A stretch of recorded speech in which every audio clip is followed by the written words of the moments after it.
First navigate to the file and select open. Select this image and press open. Now open channels panel. Select the blue channel.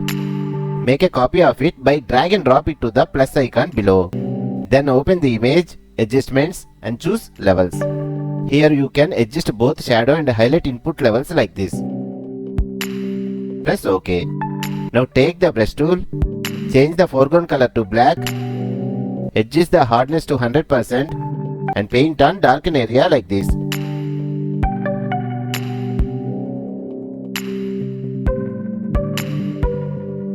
Change the foreground color to white and paint with white color to whiten the area like this. Now click on load channel as selection button. Select RGB channels. Go to the layers panel.